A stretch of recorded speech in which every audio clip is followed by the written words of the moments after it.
The night that it happened, November 6th, our family is calling it as when Canada woke up the world because um, we knew that if we lost the Supreme Court of Canada hearing our decision, like hearing our case, that they were probably going to take action. Nobody in the world could have thought that they would have taken the action in the way that they did. And the way they did was barbaric. We have had supporters here for months, and they've been such amazing support to the farm, but for fighting for preservation of life. And these prehistoric, amazing animals, they were on the highway. So we have a back road where our farm is and between our home and our animals. And they went up on the highway. Where we were spending most of the day. That's where we were watching them corral our healthy ostriches into a big kill pen of hay. And the RCMP, with no notice, blocked off access to the road to get back for those supporters to come back to their campers, their motorhomes, and for safety. So they locked our supporters up on the highway. Um, our family, we were outside and had no notice that gunfire was going to open, and not just one or two, we're talking 900 gunshots. We're going to ring through the night. And we were going to be caught outside listening to our animals and listening to these hired marksmen that they call themselves from Canadian Food Inspection Agency. They didn't give us warning to go to our homes, and maybe we would want to come and be together as a family and pray or turn on our TV so we didn't have to listen. We got caught outside listening to the gunfire ring all through the night. And our animals were domesticated, beautiful, sentient beings of 35 years old and 20s. And they had fear, they had feelings, and they trusted humans.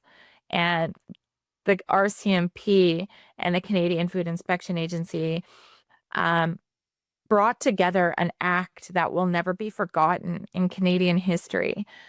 Now, the claim that the marksman came back the next morning because the ostriches were not dead, that is a claim that's actually been denied by the Canadian Food Inspection Agency. Your thoughts? The lie. One thing that the Canadian Food Inspection Agency has done really well over 11 months, it's lie. We have proof of that over and over again.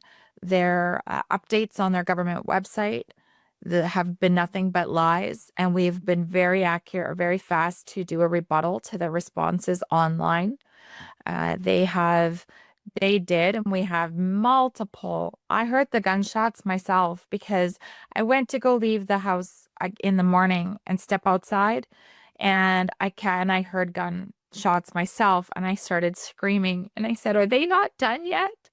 Are they not done yet?" And so that's a complete lie.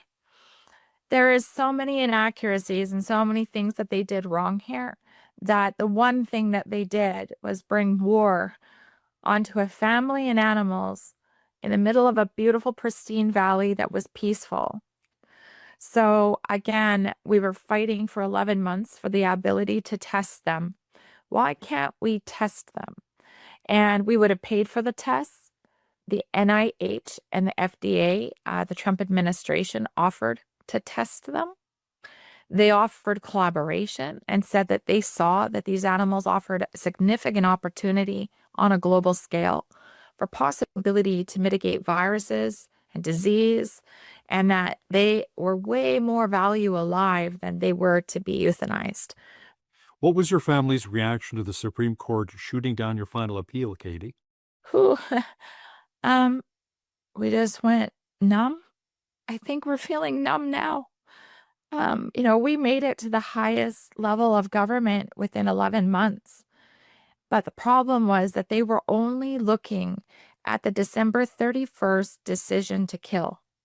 They were not looking at the 300 plus days of survival, of health, of the opportunity, of these animals that were doing so well and that they had been in our family for 35 years. They had names.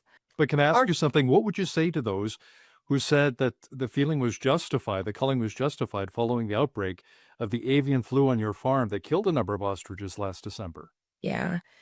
It was unjustified. It was the most barbaric action of humankind. Anybody, they lied on their website and said that the ostriches were going to be held down. There was going to be three CFIA representatives and a veterinarian, and that they were going to be put to rest and humanely. There is no marksman on this planet that would be so good that they would be able to shoot for the head of an ostrich running 45 miles per hour for their life in a square, pet in a square, tripping over one another. It was the most inhumane action that has been witnessed, and that is rippling across the world. And I pray, and our family prays that this creates change because this didn't just affect us. Um, we have people calling in that have been crying for days, some that are going to see a doctor because of what they witnessed and heard online. You mentioned earlier off camera how you and your family have been suffering through PTSD through this right now. Will you be financially compensated for each bird? And what's next for you and your family? No, we will not be.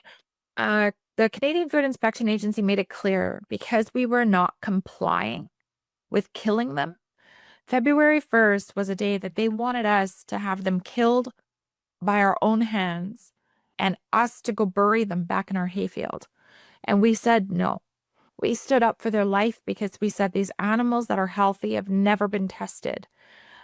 So they said because we're in non-compliance that they will not compensate us. Katie Pasitney, daughter of one of the co-owners of the Universal Ostrich Farms in Edgewood, BC, thanks so much for your time today. Thank you.